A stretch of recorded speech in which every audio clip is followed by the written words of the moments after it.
and co-inventor of the virtual gym technology that engages the nervous system and the brain in simulated effortless physical activity to treat obesity, diabetes, non-alcoholic fatty liver, and multiple sclerosis. She is also a recognized and honored member of toIELLIOS. So we would like to invite Dr. Xanya Sofra for the first talk. Plenary talk, new methodologies for rejuvenation, skin disorder, and hair growth. Please welcome Dr. Xanya Sofra. Thank you very much. And I'm sorry for the delay. We had some technical difficulties. We're going to be talking about different modalities for skin repair and for hair growth. And let's talk about hair loss. Actually, hair loss is associated to metabolism. So if you have some metabolic problem, there may be hair loss that starts after that. Now, another aspect of it is the zinc deficiency. So there's a lot of studies that show when you have a zinc deficiency, then there is hair loss. Another one, zinc deficiency and B12 deficiency. So basically vitamins, we're not getting enough vitamins in our nutrition, and as a result of that, we have the hair loss. So patients with hair loss have lower values of post-operatively and pre of the zinc and B12. Biotin deficiency is also another nutrient. There's a lot of nutrients, but this is just some of the studies that I gathered that show the nutrition is very much associated. Nutrition, lifestyle is always at the forefront of anti-aging for all types of problems that we can encounter. Now, women, 6 month supplementation with omega-3 and 6 showed, and antioxidants, showed an improvement in the percentage of telogen, percentage of the proportion of miniature anagen hair. Another problem is what? Inflammation. Inflammation is why we age, inflammation is why we get different diseases. That's the basis. And you see that a lot of studies now are looking both in males and females and underlying inflammation, and they attribute the hair loss to the underlying inflammation. Association of inflammation with progression of hair loss in women with fibrosing and alopecia is also, there's a lot of studies, and all of them come down to the same two conclusions: metabolism, lack of nutritional elements, and inflammation. And you have now patients with inflammatory bowel disease also are going to show hair loss. Any inflammatory disorder, you're going to see hair loss. So again, inflammation comes forefront. Now, there are several reports. I know you're using a lot of radio frequency. There is a lot of reports that are associating radio frequency with inflammation. I have some references there that can show you. You can go and look them up. I can send you the references if you're interested. Now, is there a role of radio frequency for hair? Yes, there is. It's to extract hair, to get rid of unwanted hair. So you can use radio frequency. It's very useful in basically hair removal. And in that area, it's very good. However, I will cite some studies on radio frequency that they claim that they increased hair loss, and here is one of them. And you can see, can I have the pointer, please? Thanks. And you can see before and after. This is the before over here, and this is the after. Honestly, I don't see very much difference, but if you can see, and this is the before and the after, they do claim to have some difference there. I can see it. But, now, there is also fractional radio frequency, and they combine that with topical minoxidil and 5%.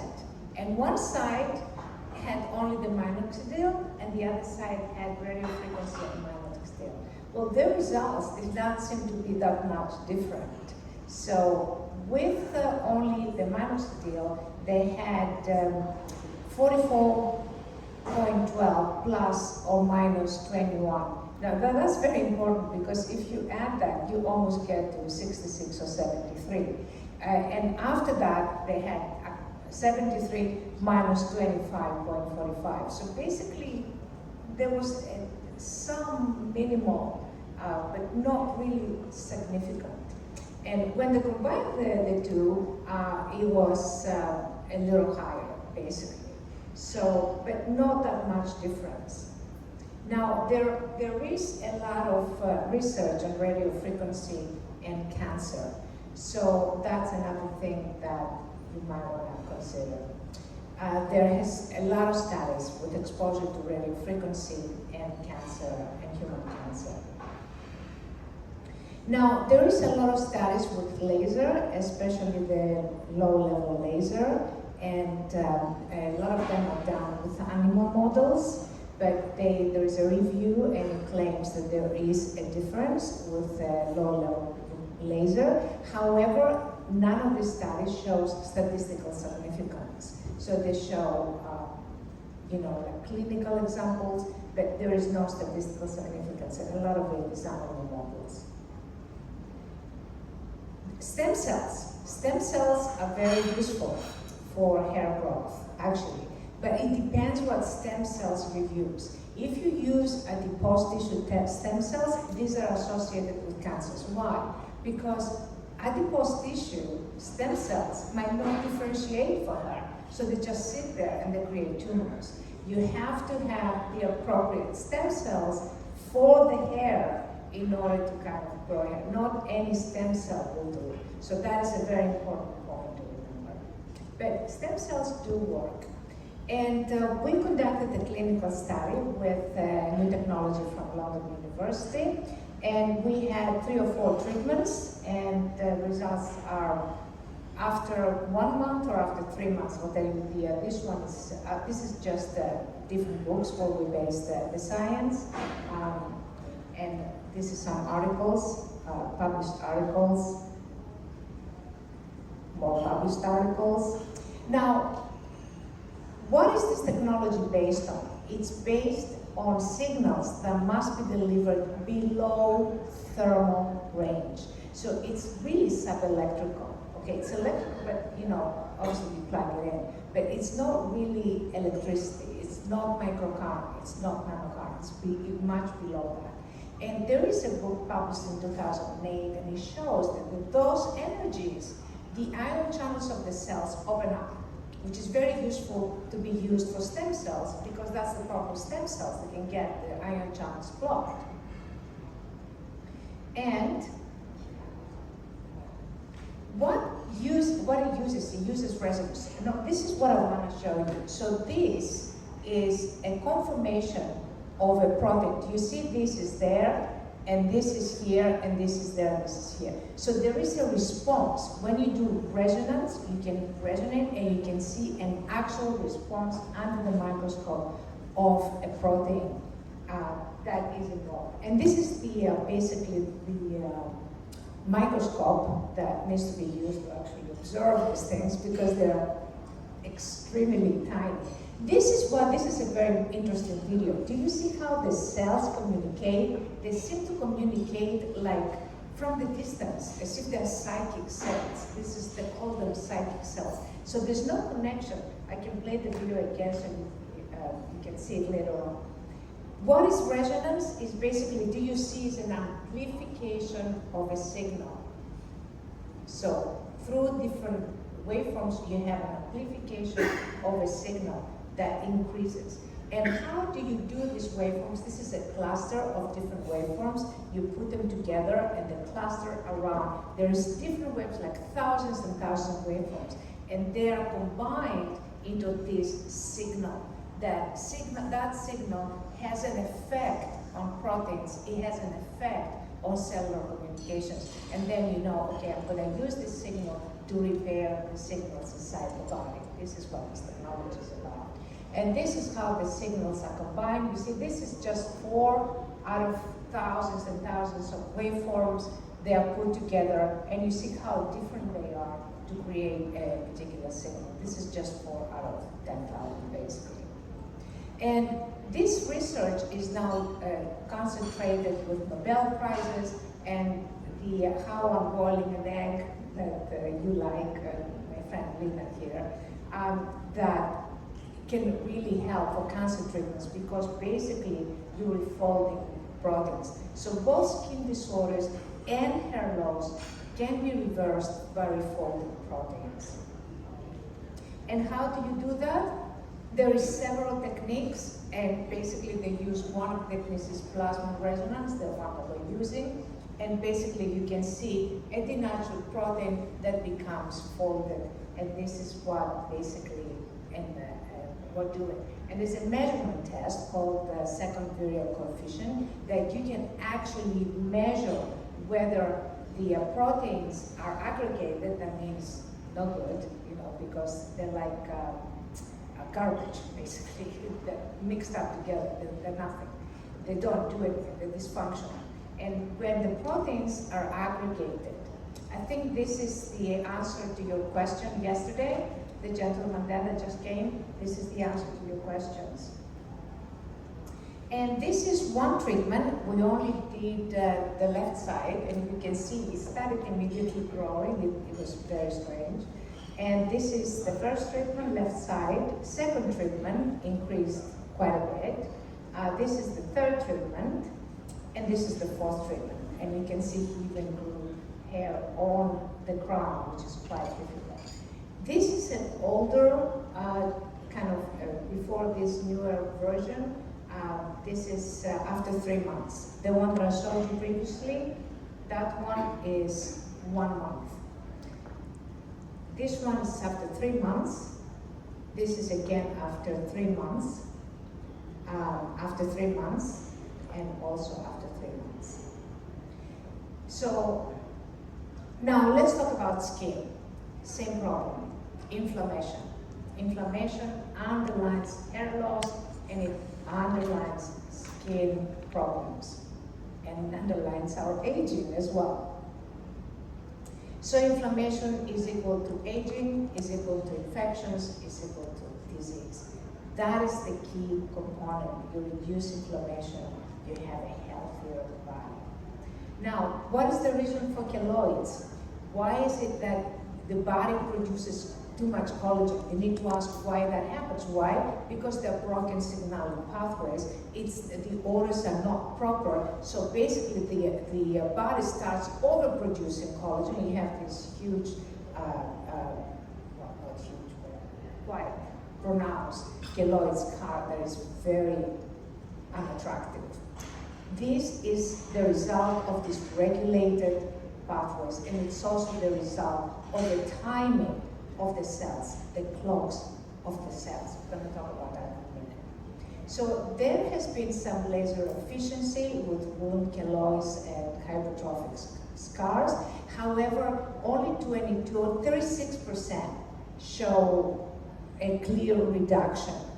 And some of them, they show a slight reduction, and some of them show no difference whatsoever.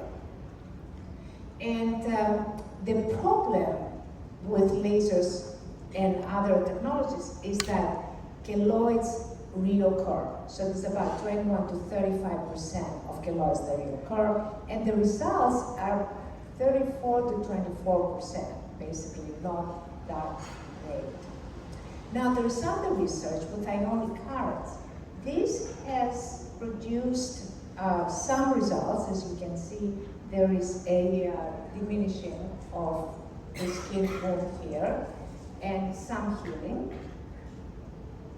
And these guys, Wandel and his colleagues, have a nanocurrent mechanism that they have treated diabetic wounds very successfully. And this is actually the histology, and you can see in the histology quite significant difference. And that's with nanocurrent. And what they're saying is that this stream of electrons that they infuse into the body, into the skin, they basically act as a mega antioxidant, because what electrons, and basically they go to the free radical that is missing some electrons, they replenish it, and the free radical has a time reversal process, which is very interesting, and becomes a stable molecule. So through this process, you basically reinstate the integrity of the cell.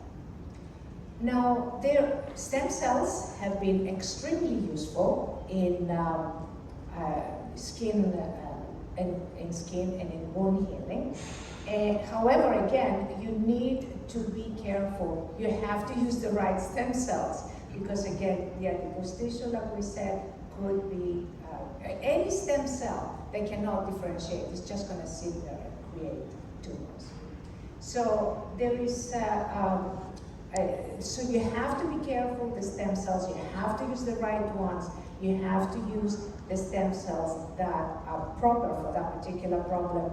And because what is promising in vitro might be completely different in vivo. You know, you see it in the tube, fantastic results, you put it in the body, it does nothing. We had this with the nerve growth factor when I was doing my research in London University. This is a study that we did with Dr. Lambe. It's a published study, and this is all hair patients. The first one is a wound, and we use the same technology that I was discussing for the hair. And this is a wound repair. This is from liposuction. This was a necrotic wound, so this is very significant healing.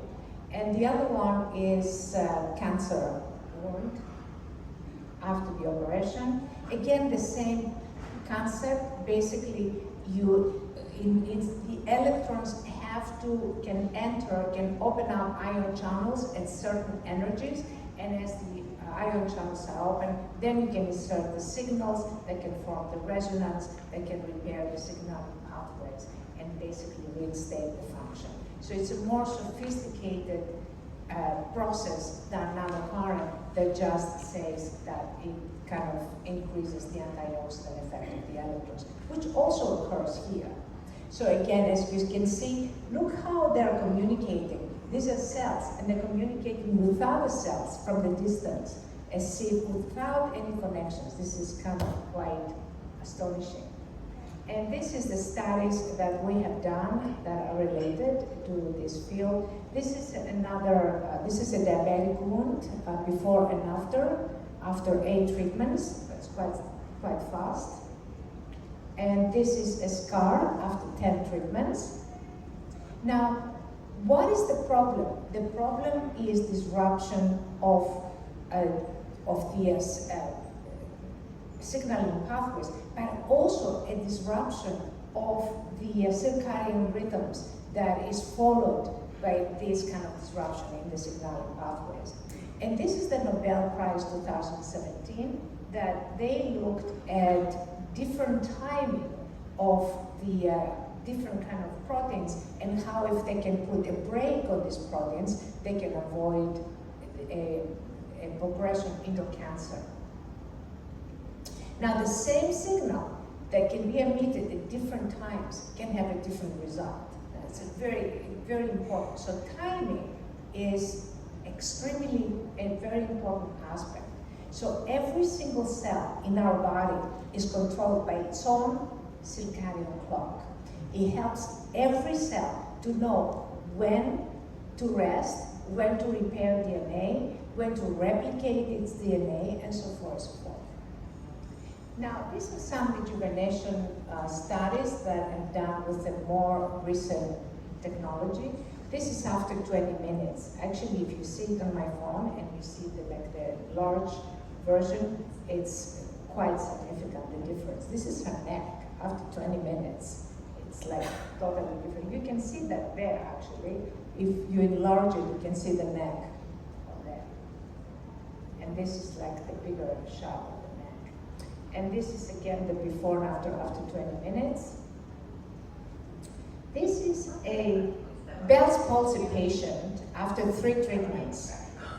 That's the before, and this is the after. After 3 treatments, completely different. Yeah, Bell's palsy was completely repaired. It's a very long-lasting effect. So you see here somebody in 2017 and the same person in 2022. And this is another patient, as you can see the pigmentation in 2019 and 2023. She looks much younger today than she looked a few years back. And for that, I would like to conclude my lecture and thank you very much. Any questions? Any questions? Yeah. Back to the one that you mentioned, that every cell in our body has its own circadian clock. And also you touched on if we disturb this circadian rhythm, it will affect the signaling pathway in the cells. Can you elaborate a bit deeper on that, please? Yeah, I mean, imagine, let's make a very simple example of traffic, right? And in traffic, you have cars, you have the red light, green light, the orange light, whatever, right? Now, you can have 2 things. The green and the red light have a timer, okay? So, if that timer starts going crazy, right, this entire traffic is gonna go crazy. It's gonna be interrupted. Now, if you have, say, a block of the road, like a car stuck in the middle of the road, right, that is a disruption of the signal pathway, then the same thing is going to happen. How many, so we have you're going to carry a heart from the lab to the hospital, and you're stuck in this traffic that is not, because it's blocked, the signal pathway is blocked, and the timer of the green light is not working properly. Okay, so what's going to happen to the patient in the hospital? The patient in the hospital will die because the heart is not going to get in time. So it's the same thing when you have a viral infection and the antibodies cannot go through the blood because there is a blockage, not just in the blood, but inside the cells that they have to kind of control the virus or a cancer situation. The cancer will spread much faster. Why? Because that signal pathway is not working properly, and because one signal pathway doesn't work well, everything else is affected. One street is blocked, how many streets are affected? Because you have to go a tour, you go this way, and it's all affected. So this is basically an example of how our body, now of course, traffic is extremely simple when you compare it to the complexity of the body that is very complex. That's how she is. Any other questions? If the floor has no questions, may I ask Dr. Sofra a few questions myself? Please, yes. Dr. Sofra, thank you for that most insightful lecture on the plenary talk. It was very amazing to look at the before and after pictures, and we know now what is the secret of your beauty. Okay, can you please share with us how actually you modulate the signaling process of the cells? You showed the treatment and its very significant impact on your patients. How does the device actually look like, or how do you modify the cellular signaling? Okay, so this is a research that we started they started in Lumpur University in 1994 and I joined in 2000. And the concept was based that if we want to communicate with the cell, we need to speak at the same volume, which has to be extremely, extremely minuscule, okay? For the longest time we did not have the technology. But basically what you want to do is, it's a device that we have kind of upgraded over many times, many years. And the way you create the device is you create these waveforms the way I showed, you put them all together. And then you test them on the cell. You see, like you saw under the microscope, how the cells are sort of energized and activated to communicate with each other. When you have waveforms and signals, we call it signals, that can have this effect, then you know that it will start having an effect on the body. And then, of course, you can start testing it clinically, and that's when you start testing the wounds and the hair repair and the skin repair, acne, it works on stretch marks, it works on a lot of different things. And you feel nothing when you have the device on. Why? Because its energy is below thermal. You're not supposed to, if you feel something, that means that the body is reacting. Feeling, sensation that we have is an alarm. And some alarm says this is a good thing coming in, and some alarm says this is a bad thing coming in, and that's the pain. So if the sensation is pleasant, that means it's a good thing coming in. If the sensation is unpleasant or noxious, then that means something is not. That your body does, it's an alarm, it's a negative alarm. So that's anything that causes pain is a negative alarm to the body. Thank you very much. And is there any frequency of treatment you recommend, or does the patient wear it all the time, or I mean, is it at their own volition? You know, they listen to it as much as possible. If they can use how often they can use the device, they can use it as long as they like, because it's basically compatible with the body. It's like no, what do you, how much of frequency, like you said, before 3 treatments of Bell's palsy and all that, for the pigmentation is generally, you know, anti-aging effects. What is the frequency in which you would recommend it? That depends on the individual. Some people have much better results much faster. And again, it depends on the level of inflammation. Metabolism, remember, we said metabolism, inflammation are basically very basic aspects of the body. If you got those down, then everything works faster. So it depends on their lifestyle, it depends if they're stressed out, if they drink, if they smoke, all kinds of things. Thank you very much. You're welcome.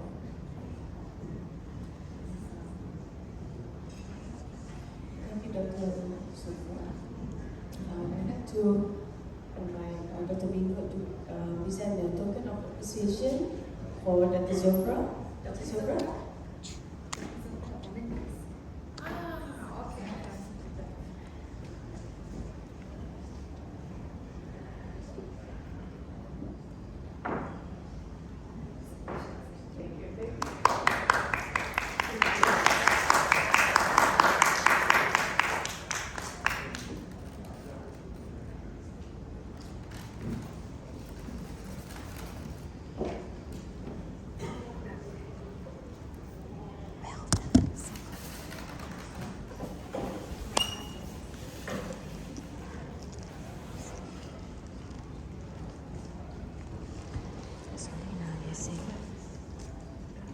This is my skin.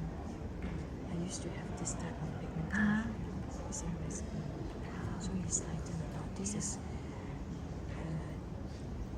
one of the. I only have what's a machine. I don't have anything else. And then I just show you one more. It's my client. I'll show you one of my client.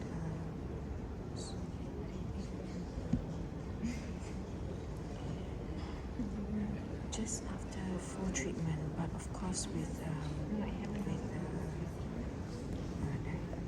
this is well before, and then now it's still there, but it has lightened a lot. See how from here, and just like that, and then drink water, vitamin C, antioxidant.